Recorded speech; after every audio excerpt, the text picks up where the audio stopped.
बघा कसं कसं जे नशिबामध्ये लिहिलेलं असतं ते होतं. गेल्या वेळेला सरिताताईचा निसटता पराभव झाला होता, पण सरिताताई यावेळेला तुमचा दणदणीत विजय होणार आहे.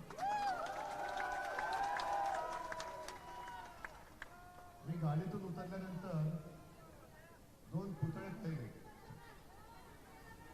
एक पुतळा आपल्या महामानव डॉक्टर बाबासाहेब आंबेडकरांचा आणि दुसरा आपल्या दैवत छत्रपती शिवाजी महाराजांचा पुतळा तिथे आहे असं म्हणतात. कारण सांगळे साहेब आता आपण ज्यांची ज्यांची नावं घेतली या सगळ्यांनी आपल्याला जगायचं कसं हे शिकवलं. आणि मग निवडणूक नेमकी आपण लढतोय कशा विरुद्ध ते छत्रपतींच्या झाकलेल्या पुतळ्यावरून कळले. आज आपल्या दैवतांचे पुतळे झाकले जात आहेत. आपली अस्मिता मारण्याचा प्रयत्न होतोय. आपल्या भाषेवरती आक्रमण होत आहे. मग आता तुम्ही विचाराल आपल्या विरुद्ध कोण आहे. विरुद्ध कोण आहे ते तुम्हाला माहिती आहे. गद्दार आहे तो भाग वेगळा, पण ती जी वृत्ती आहे ही वृत्ती गद्दारीची वृत्ती आहे. आणि या गद्दार वृत्तीचा पराभव करण्यासाठी मला इथून सरिताताई नगरसेविका म्हणून निवडून आले पाहिजे. कारण तुम्ही सगळ्यांनी ज्यांना निवडून दिलं होतं, निवडून दिलेले गद्दार होऊ शकतात, पण जे निवडून देतात ते गद्दार होऊ शकत नाही हे दाखवणारी निवडणूक आहे. आणि मला खात्री आहे की जो उत्साह तुमच्यामध्ये दिसतोय, तुमच्या चेहऱ्यावरती जो एक आत्मविश्वास दिसतोय, तो पाहिल्यानंतर विजय आपला निश्चित आहे.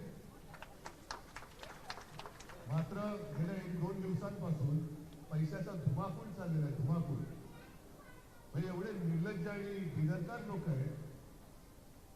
सगळ्यांच्या सोशल मीडियावरती आलं असेल. काल ठाण्यात गेलो होतो, तिथे सुद्धा आपल्या आणि मनसेच्या उमेदवारांना ऑफर केल्या गेल्या होत्या. 1-1 कोटी, 3-3 कोटी, 5-5 कोटी. का?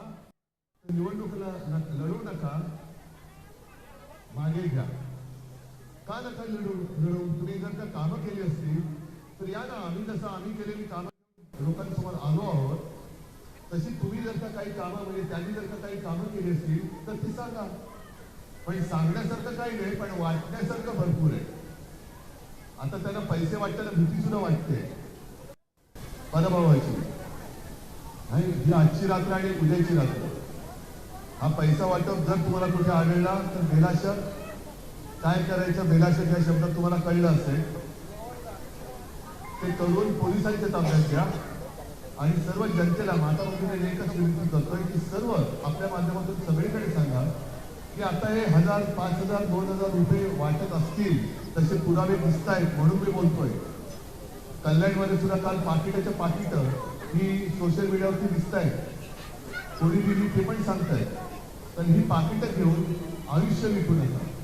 आणि मला खात्री आहे की एका चांगल्या आरोग्यासाठी एक चांगली सुशिक्षित डॉक्टर, नगरसेविका सरिताताई तुम्ही इथून निवडून दिल्याशिवाय राहणार नाही. बाकी जे काय बोलायचं ते परवाही बोललोय, कालही बोललोय. आज 5 वाजेपर्यंत जिथे जिथे जाऊन बोलता येईल शक्य असेल तिथे मी बोलणार आहे. पण कर्तव्याला तर चुकू नका, कारण आता जर का चुकाल तर मुंबईला मुकाल.